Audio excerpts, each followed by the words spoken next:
there's a lot of people for whom the ministry and President Schenectady, the Reverend Phillip Grigsby, was important and special. And we appreciate your presence here in this important time. Before I start, I want to recognize among us colleagues and friends who share leadership in public service. From the Schenectady Council, I want to recognize Councilwoman Marion Porterfield and Councilwoman Carmel Patrick, who are among us. Thank you for being here. From the County Legislature, Michelle Osterlich is with us today. Thank you for being here. From the State Assembly, Assemblyman Santa Barbara is among us. Thanks for your presence among us. From the Schenectady County Public Library, the Director Karen Bradley is among us.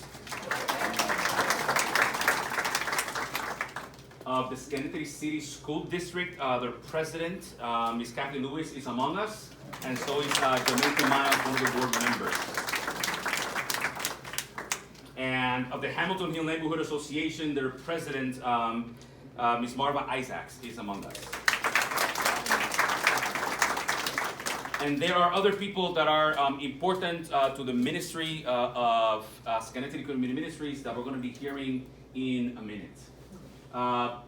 The reason we are here is because 55 years ago, next year, a group of ministers from Schenectady City and from the Capital Region met to discuss the tensions around race and violence that were occurring in cities throughout the country and in Schenectady, and bound together to figure it out.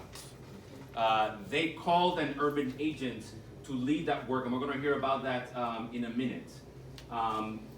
But 33 years ago, a good 15 years into that work, Schenectady Inner City Ministries, now called Schenectady Community Ministries, called Phil Grigsby, and he led us for 3 decades in this place.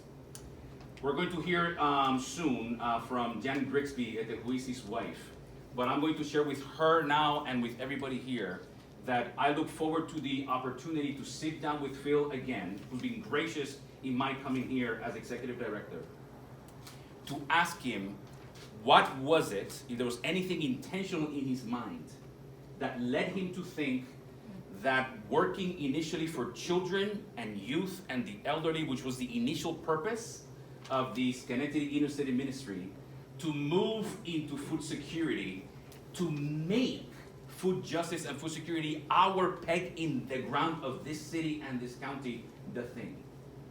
Because through the 33 years of Phil Grigsby's legacy, Schenectady Inner City Ministry, now Community Ministries, manages the largest pantry in the county, giving out around 600,000 meals worth of food in groceries.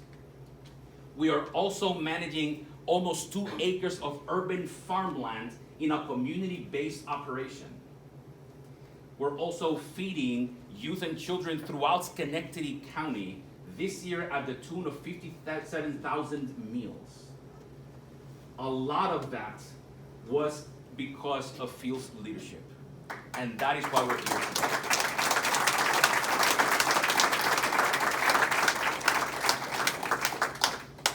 I should have started with this. My name is Amauritano Santos, and I am the Executive Director and Chief Executive Officer of this organization. I want to recognize among us the staff. If the staff that is present would raise your hands, staff of SiCM, raise your hands and please recognize your work. I can say that I am blessed in inheriting a lot of Phil's staff, people that are passionate for this work and passionate for this community. I want particularly to highlight the presence of Joanne Rafalik, who is our Chief Operating Officer, and my predecessor in this work. Would the members of the board of the steering committee raise their hands? Steering committee members for SiCM, these are the folks that lead us in the discerning of the work ahead. And we thank them for that. In the next few minutes, we are going to hear from several people, and I'm going to introduce them in order, and then you'll hear from them one after the other in this place. We're going to hear first from Rabbi Matt Cutler, the rabbi of Congregation Gates of Heaven, who recently became one of the member faith communities of this organization. He's going to be followed up by Pat Obrecht, who for many years was a pantry director in this place and had a very close relationship with Phil. After Pat, we're going to hear from William Monahan, who's our board president, and from Shirley Redeen, who's a board member and a very well-known community leader in Schenectady. After Shirley, we're going to hear from Assemblyman Santa Barbara on behalf of the State Assembly, and from Marion Porterfield on behalf of the City Council. And I invite you to lend them your ear, because there's still a lot to learn from the legacy that Phil leaves us. Rabbi Cutler. Welcome to the house that Phil built. Yes. Indeed, this is an incredible honor, and I know that Jan, you will take back our warmest wishes to Phil, and how proud and thrilled we are to be the inheritor of the legacy he passed on. My dear friend Phil has been more than a community advocate. My dear friend Phil has taken many by the hand and showed the path in which faithfulness can blend with social justice and building a better world. My job this day is to give the invocation. And I'm going to remind you of a minor prophet in the Bible by the name of Habakkuk. Look it up. You probably skipped over into 2 pages of his. And in one of the chapters, chapter 3, he says, the stones from the wall cry out. Now the rabbinic commentators look and say, stones don't talk. How is that possible that stones talk? What the rabbis teach us is that it's the voice of the needy, the voice of the leaders. It's the guys in the pew, guys being gender inclusive fluities in that regard, and also people who have passionate, caring sense of self. So we offer this prayer. Makor Chaim, O source of life, give us the foundation to build on a legacy that is pure and rich. Help us to see the blessings buried within the most challenging moments and inspire us to look within to find the divine dignity within us to reach our fullest potential so that we can partner with you, God, in making our community stronger and full of blessing. Amen. Amen. When Phil came to SiCM in 1986, I had been managing the food program for 12 years already. Looking back to the beginnings, the pantry operation was almost prehistoric. We were on the first floor at First Methodist Church. You have to bring the mic up. Okay. The intake area was in a large two-door walk-in closet with the index guest card files stored on a kitchen cabinet that was rolled away after business every day. We had one room off the narthex of the church and a room downstairs below that for a chest freezer and storage of some food. The chest freezer was for bread. We didn't get the things you get today. Anyway, request for food was mushrooming, don't laugh, and we clearly had outgrown the space. At that time, we thought it was important that we be housed in church. Phil negotiated with First Methodist, and they graciously offered a space at the rear of their church on ground level with its own entrance. It had been a hospitality center during World War II, and then a daycare center for seniors needing that service. But it was vacant when it was open. We had so much more space, and we made it our own with a large room for intake, a waiting area, walls with a large opening and counter, shelving for food, a packing area, a small hospitality table for the numerous volunteers. We dedicated a very small space, because that's all there was, for a food stamp advocate to help people sign up for this benefit. That space was also used to register guests wanting to vote, especially in presidential election years. We posted the daily Help Wanted from the Gazette for interested guests. That's all we had room for. We posted the There was one entrance used by the guests of the pantry. There was, the food bank deliveries came through that door, as well as contributions from the religious community and organizations. As more frozen food became available from the food bank, the church gave us more space. Because of a grant from Phil, we installed a walk-in freezer. Phil encouraged more formal training for our intake workers, suggested persons who led sensitivity and diversity classes to better serve our guests. Under Phil's leadership, SiCM began researching grants in various places that could enhance what we were doing, and the other parts of SiCM as well. About this time, additional faith groups expressed interest in supporting what SiCM was doing by providing volunteers, holding food drives, and regular food collections. A very welcome happening. Recognizing the impact that government has on the lives of low-income families, Phil encouraged our participation in social justice issues by introducing Bread for the World, a Christian citizens lobbying group, and we began writing letters to Congress, our representatives there affecting a legislation that affect poverty. A favorite saying of Phil's when talking about the food program was, "There's too much month left at the end of the money." That hasn't changed. We also invited our guests and others to meet with our state legislature to tell their personal situations there in person so that they might make an impact on that legislator, recognizing what they do made a difference in their lives. And also to make these people real. You know, people have a lot of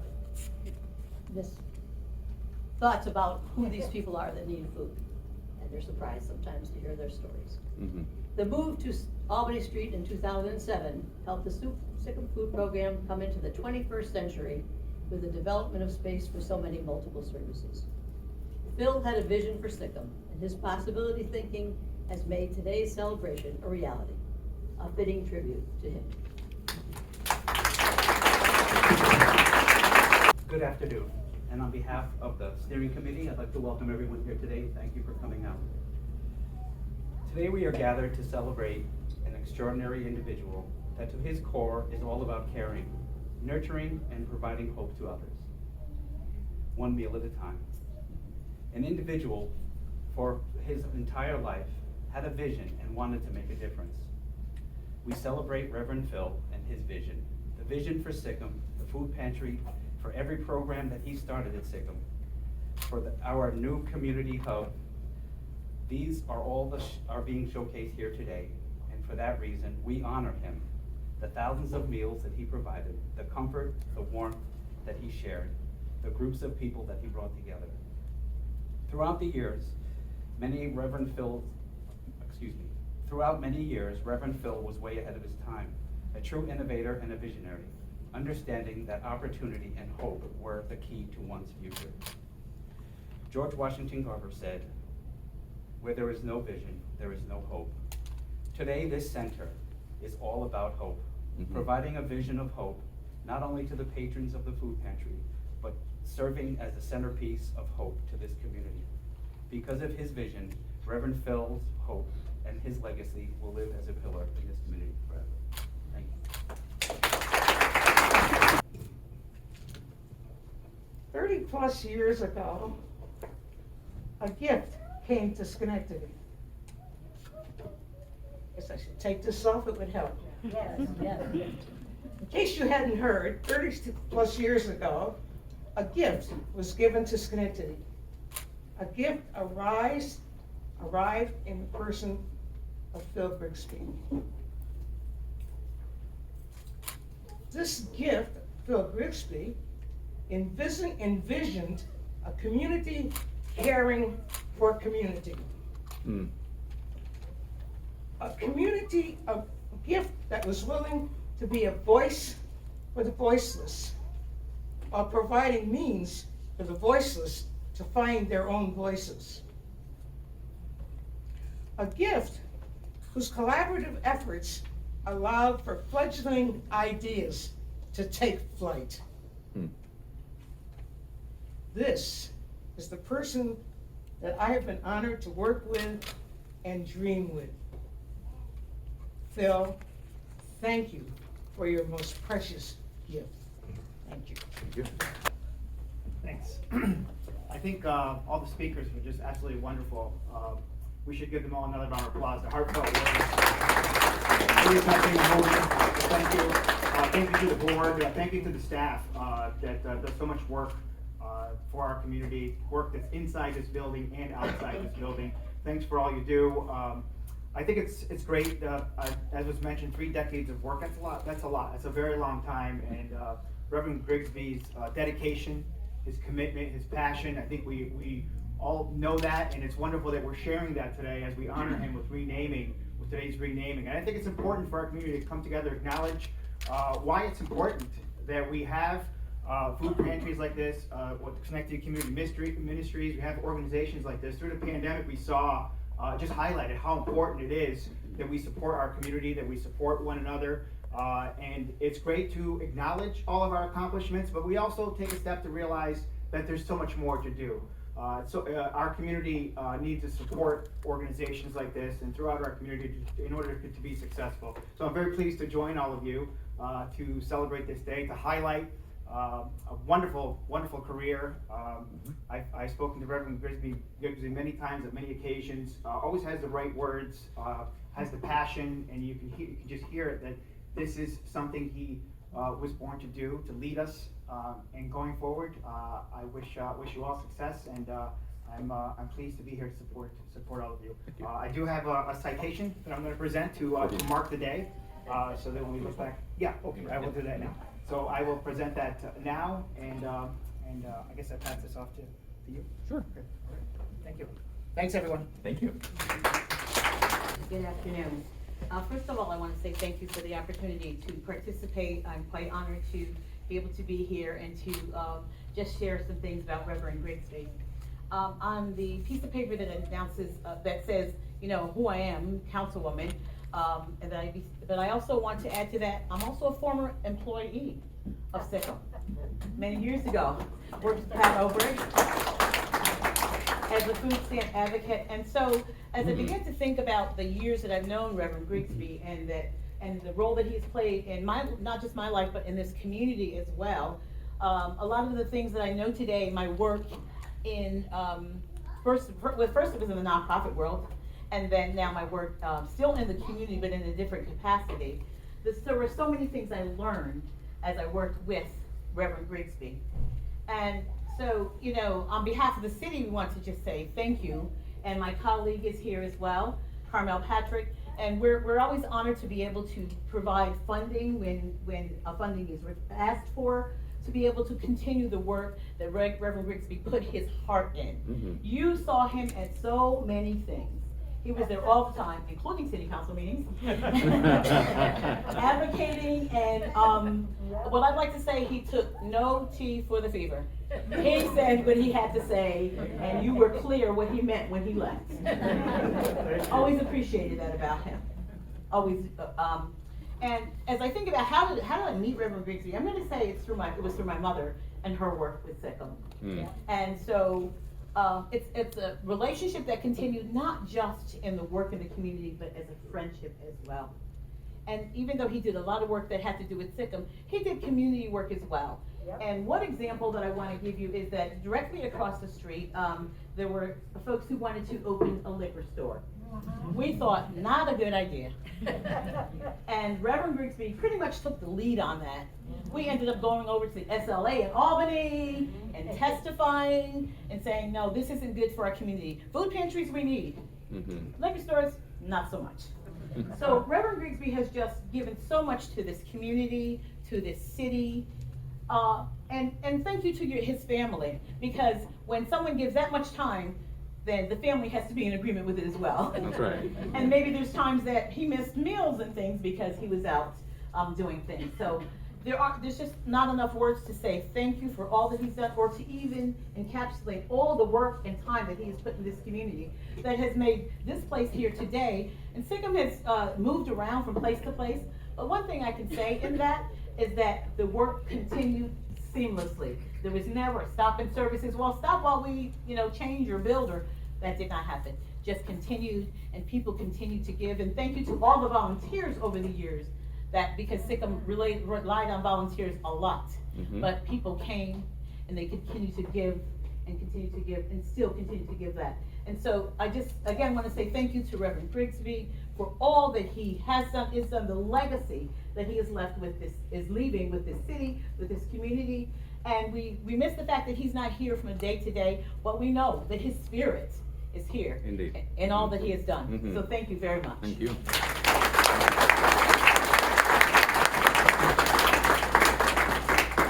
I'm going to flip the order a little bit, and I want to invite Rabbi Matt Cutler on behalf of the community of the city of Schenectady and Rachel Curtis on behalf of the board to announce two important distinctions for the Reverend Grigsby. I'll let you go first. Hi, good afternoon, everybody.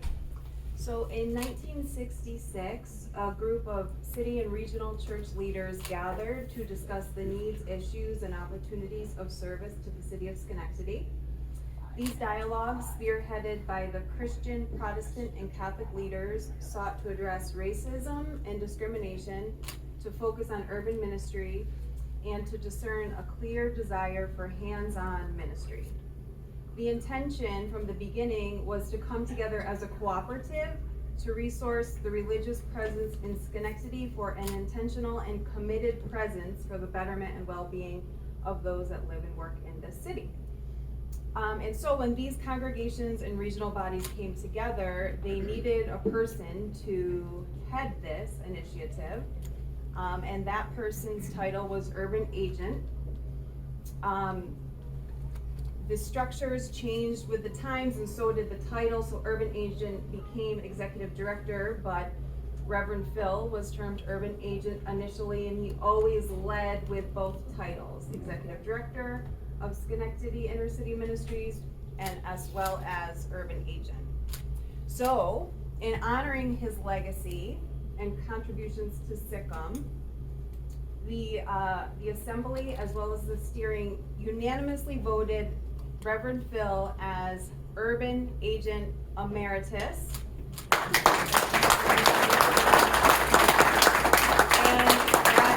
that is a title that he will have for the rest of time. Indeed. Indeed. Thank you. Yep.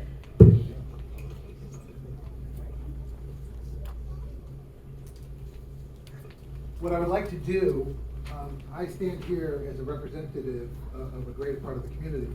And I would like to have Colonel Patrick and Marion Porterfield and Chief Clifford join me up here as well, because I represent actually what Mayor McCarthy gave me over the summer. And I would like you to stand here with me. And Jan, if you and your son would come on up here as well.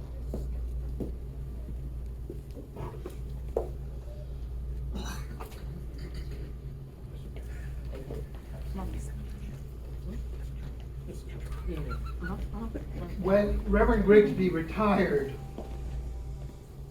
the mayor and the city presented him with a great gift, and that was the gift of the keys to the city. But as his fellow clergy, who's Schenectady Clergy Against Hate, realized what Phil's legacy has been, we went back to the mayor and we asked for a favor, which was to make Reverend Grigsby a patroon. In our eyes, a patroon is one who sustains a community, who gives of their heart and soul and creates a legacy in our community. And what Phil has been to his fellow clergy people has been, dare I say, the kick in the pants that we all needed to move forward. And dare I say to our city officials, the finger in your face of what justice should be. And this is what Reverend Grigsby's legacy should be. And we applaud him as he lives, because with every breath that he takes is a part of his fabric of being.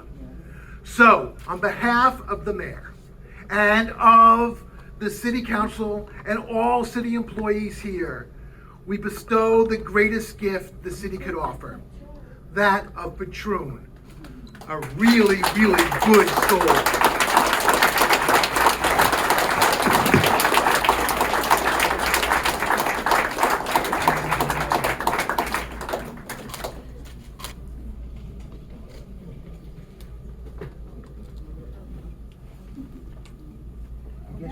like to wear Okay. heels.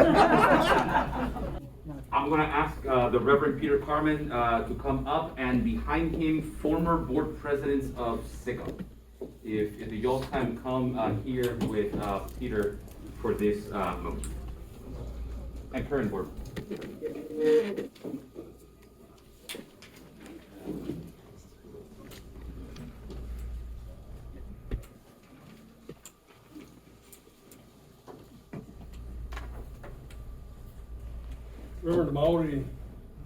Reverend Maudi asked me to share a poem recently penned by Melinda Morris Perrin.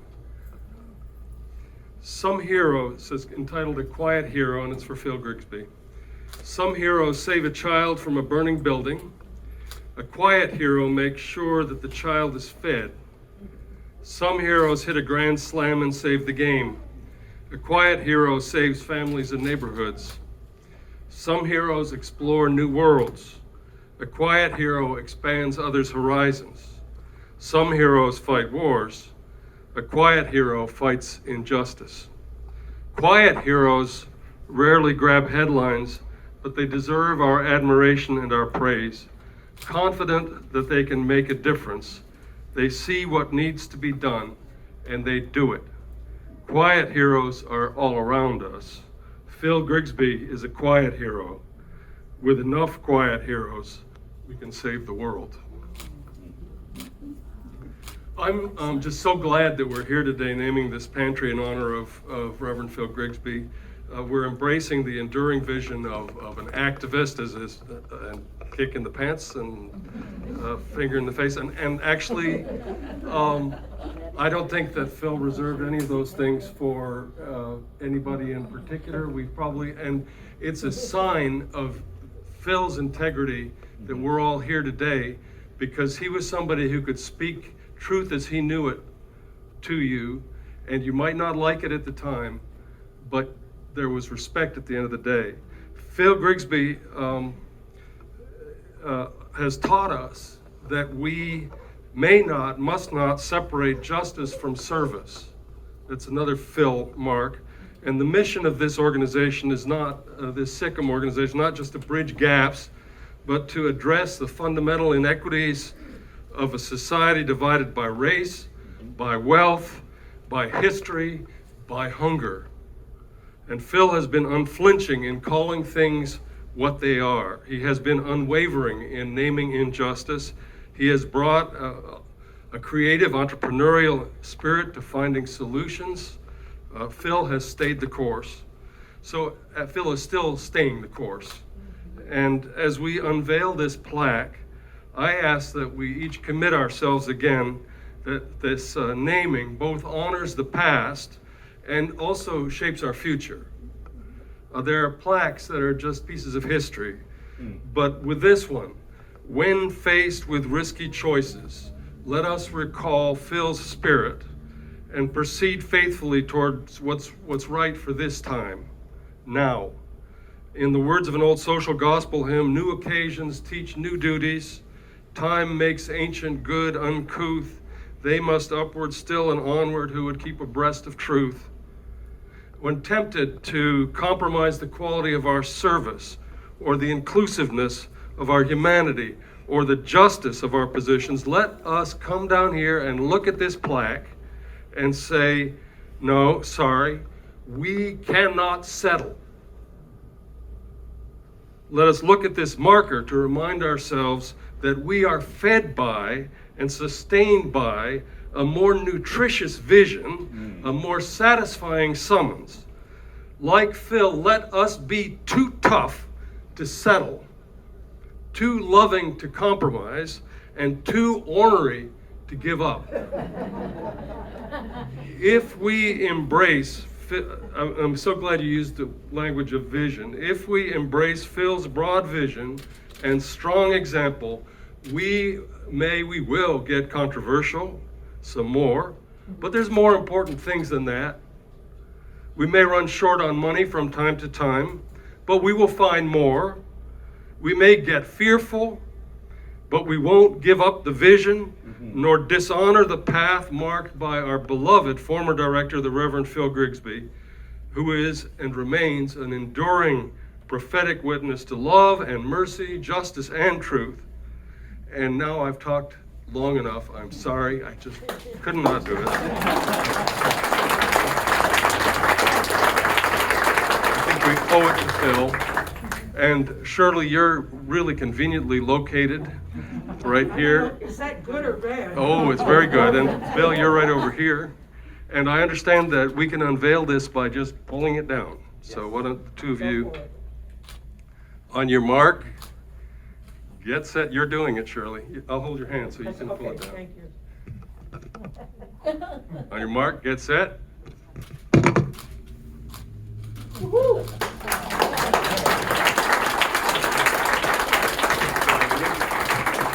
Okay, we'll read it. Dedicated in the honor of the Reverend Phillip N. Grigsby, who served for 33 years as urban agent and executive director of Schenectady Community Ministries, known for his extraordinary vision and ability to build relationships with corporations, community organizations, government officials, and the marginalized in our communities. Reverend Grigsby showed compassion, provided perspective, and modeled kindness for generations to come. The Reverend Phil Grigsby Food Pantry is a testament to the spirit and selfless service he dedicated to the people of Schenectady. May all that gather here exemplify the same ability to be good, compassionate citizens and friends to one another. And then there's a quote from Phil, and it says, "Change is inevitable, transformation is optional."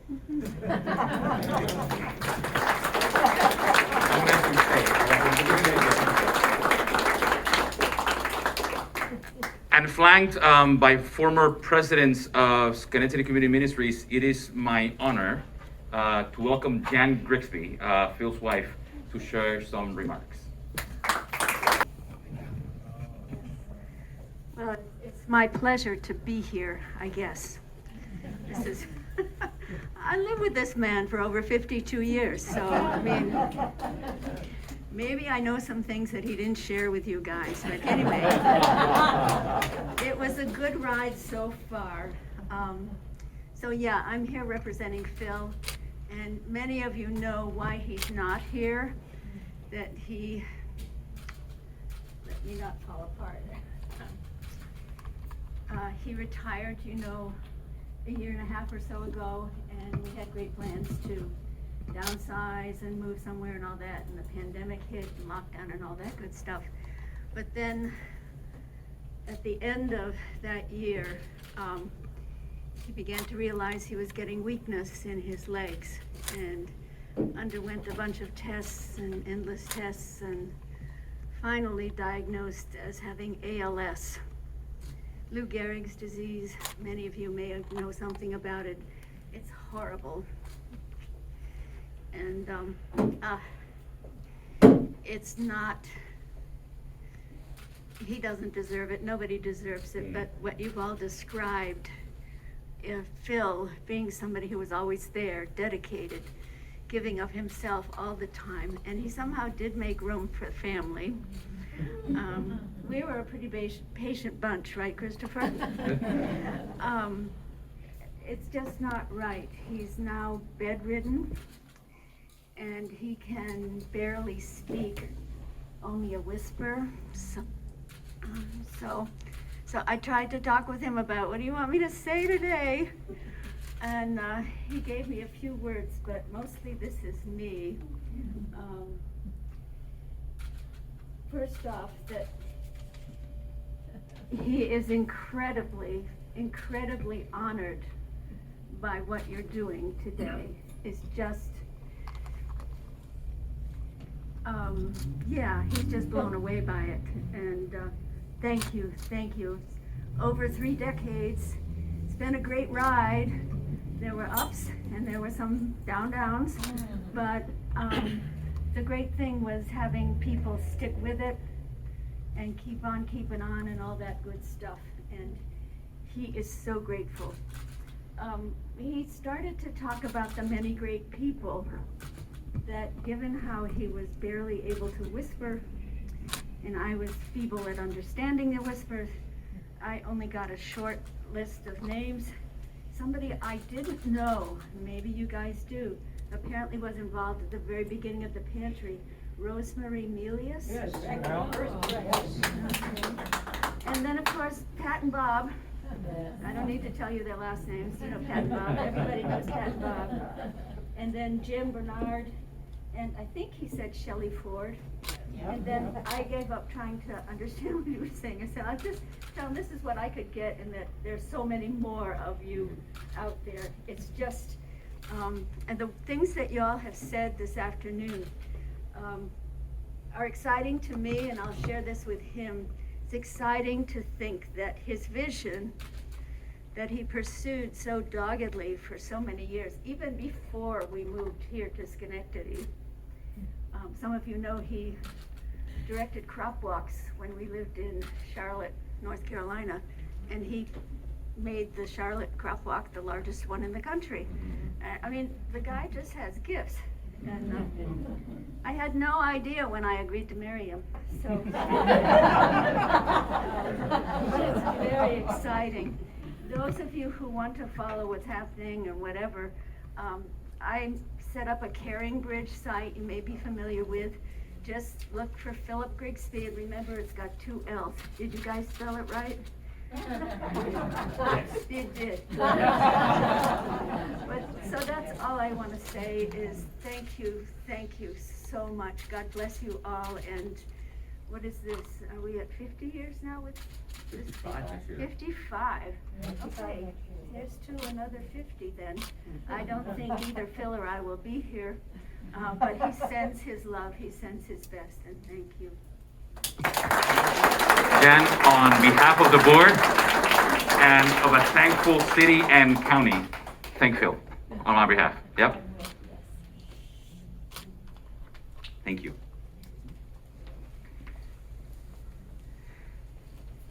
We're coming to a close. I wouldn't be the executive director if I didn't remind you that all the work that we do is made possible by the consistent and countless hours donated by volunteers and by generous gifts.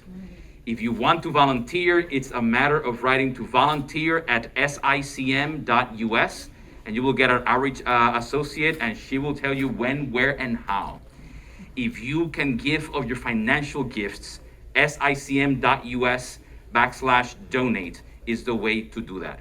This is all made possible because of the care that you guys are showing to this city and to this county, and I thank you for that. I am pleased to ask the Reverend Jeremiah Lennox of the Nemeton of the Mother Grove, no? Yes. To come by us. Schenectady Community Ministries is at its more basic an interfaith collaborative. In 1966, it was a bunch of religious leaders that wanted to respond not to the problems of the city, but with the city because of its issues. 55 years later, at the next year, it's over 50 member faith communities of all faiths that are worshiped in this city and this county that still come together to ground us, to understand that the work that we do is not because we can, but because our traditions gives us moral and ethical imperatives to care for the marginalized and live and walk alongside the marginalized. That is the kind of work that Phil embodied in his leadership of this organization, and that the 50+ member faith communities are holding me and the staff accountable for. So it was fitting to open up with a blessing by our colleague Matt Cutler, and to close with a blessing by the Druid of the Nemeton of the Mother Grove. Thank you, Jeremiah.